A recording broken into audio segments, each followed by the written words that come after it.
Hello, everybody. Welcome to Late Night Football. Welcome to our match reaction show, the final one for today. And it's finished Osasuna 0, Real Madrid 2. And it's a vital 3 points for Real Madrid. But all it takes is maybe 10 minutes to go from frustration to joy. I think that's something you can say about that. Maybe 15, 13, 14 minutes. Because for the first 78 minutes, it looked like it was going to be another one of those nights for Real Madrid where they were playing well, they looked good, yet they were going to come away with just a point or maybe none, because Osasuna, they fought hard, they rode their luck quite a lot in that second half, but they just seemed to know how to keep Real Madrid out. And Madrid didn't help themselves in this game with a lot of wayward finishing. And there were times when I thought Vinicius, with his finishing and his decision making, I just thought the Vinicius of October wouldn't make those mistakes. The Vinicius of October wouldn't make those bad decisions, but he did that. He had the ball in the net in the second half with the pass from Alaba that was called offside. That was sad, but then he was through on goal. He had a chance to, he nutmeg, basically two defenders. Yes, he tries to do it again to the goalkeeper when he can just kind of just take a shot perhaps, or play a pass, and he loses the ball out. Again, he gets put through on goal. Unai Garcia with an absolute mistake, one of the most comical errors that I've ever seen from a defender. But he makes that error, and again Vinicius is through, and again he tries to run the keeper when maybe he needs a little bit more composure. And I'm just thinking, Vinicius, where was that Vinicius of October? Where's that Vinicius of October? That is a concern. Or he had a good, decent game overall, Vinicius, but there are elements to his game that are missing. And I don't think he's quite gotten back to the level that he was pre-World Cup. I don't know what it is, and I don't know if that can be corrected soon enough, but that is something that would be a concern. But for Madrid as a whole, this season there have been many games where they've kind of looked okay attacking wise, but then they don't get that goal. They always seem to struggle to get that final pass, to get that final shot away. Something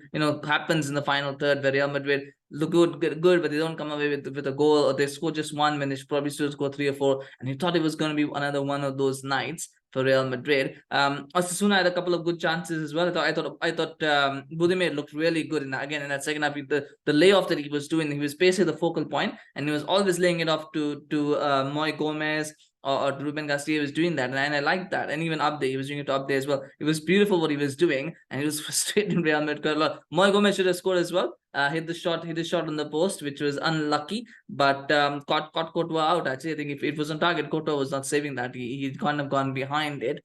So you just felt if Osasuna could maybe nick one somewhere, like it so often happens, Osasuna might have a chance to nick one and they might just win it. But every time they got in good position, their finishing was also not at the level that you would have wanted it to be to get a goal. So it was kind of, like that. And then suddenly 17 minutes, it's a goal. It's a fantastically well worked move. Again, it's a heavy touch from Abde, and he'll be disappointed with that because he probably want to do better. But it comes out to Modric as the pass makes its way out to the wide area. It comes to it's a some of Modric in the pass, when it comes back to Modric in the wide area, and then it's a beautiful pass to Vinicius, and this is where Vinicius makes the right decision. He says, I'm going to make the right decision. He puts a wonderful cutback, and Fede Valverde is there to say, yeah, I'm going to put it in the back, and then he puts it in the back net. It's a beautiful finish, and considering everything that has happened before it, a much needed finish as well, because he had to get it right. Otherwise, the possibility of it going off target or being safe was high. So it's a great finish. It was 1-0, and at 1-0 you felt, yeah, Madrid are going to win this now. I don't think Osasuna were trying, but they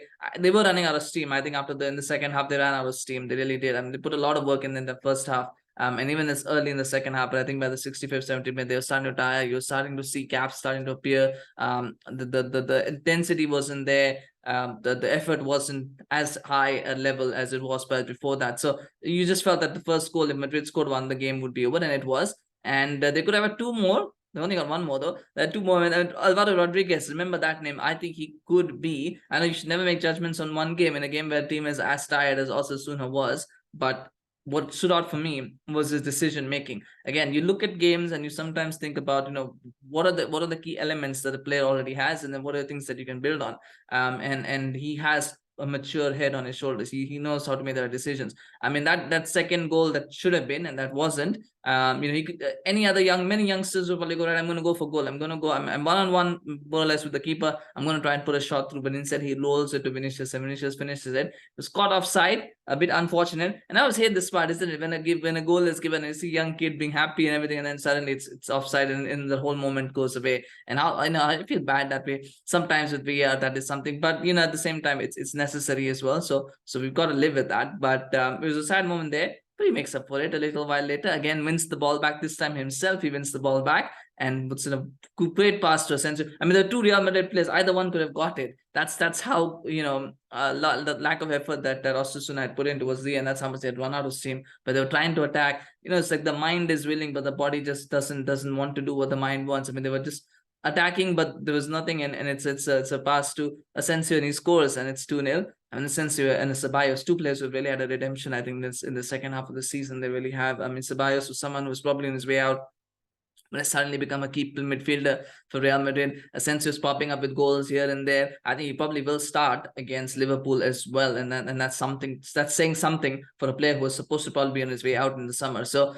keep an eye out for that as well. So it's wonderful to see him having these redemption stories coming along a little bit. But that second goal was a thing of beauty, and they get a 2-0 win. Liverpool got a 2-0 away win. Real Madrid got a 2-0 away win. Probably the quality of opposition wasn't the same, but I mean, it sets up nicely, doesn't it, for Tuesday when these two teams will meet. I'm excited to see that one.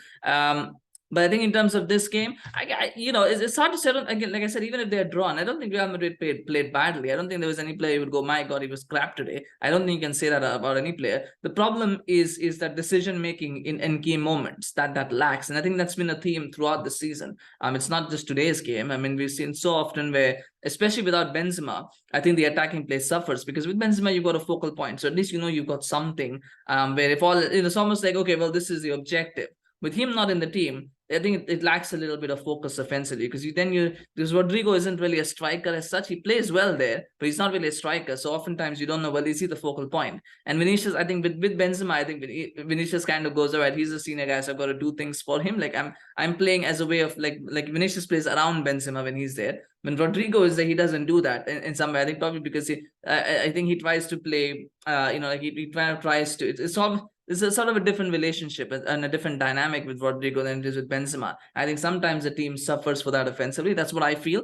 And that's not to say that it's a bad thing or that it's something that's not working. I just feel that dynamic sometimes is different, and that sometimes it affects Real Madrid in tight games, especially like these ones where they come undone and they come away with a draw, or they come away with a loss when they probably could have won just with a little bit better decision making. And that's not something the manager can really fix, can you?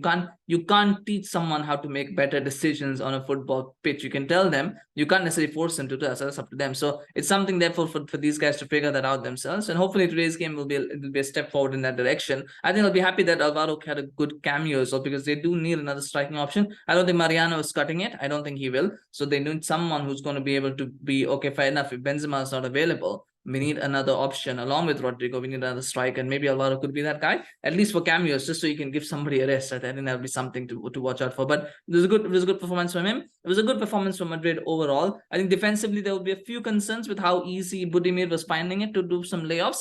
But that happens, right? That's the nature of having a physical center forward. I don't think this back four will start against Liverpool. I think Carvajal will probably come in. And I mean the back four that started the game, because I think the back four that started didn't have Carvajal in it, if I'm not mistaken. That's right. It was Nacho, Rudiger, Militao, and Alaba. So I think one of them will definitely drop out for Carvajal to come in. And it's possible. I mean, I don't know what the injury situations are, so I don't know about anybody else, but I think Carvajal comes in for at least for someone. It might be Rudiger, because yeah, it might be Rudiger, because if you're looking at the back four, then you're thinking it's Nacho, Rudiger, Militao, and Alaba. I don't think you take off Militao and Alaba. So if you're bringing in Carvajal, you probably, actually, you know what, it might be Nacho. It might be Nacho, because Nacho is probably the one who plays right back, right? So it probably might be Nacho, and then Rudiger plays either center back, or Alaba plays left back or center back, and Rudiger plays the other position. So it's possible Nacho comes off, but I don't think that back four will start. So there's things there to improve, but yeah, I mean, it's 3 points. Then that's what they need, vital 3 points to keep up with pace with Barcelona. Now Barcelona have got to play tomorrow, and that puts a little bit of pressure on them as well to go and get a result, and they'll want a reaction as well to what happened against Manchester United. So a great one to watch. But let me know your thoughts on the game, of course. And what your observations, what do you think of the players' performances? Of course, always love to hear your comments. Do smash a like if you enjoyed this video. Smash if you're happy that Madrid won the game. Of course, congratulations to all Madrid fans. Thank you so much for watching. Do remember to subscribe to our channel on YouTube, follow us on Facebook, Instagram, Twitter. Take care. We'll see you again tomorrow with lots more video content. So subscribe and get notified when you drop. Take care. Bye-bye.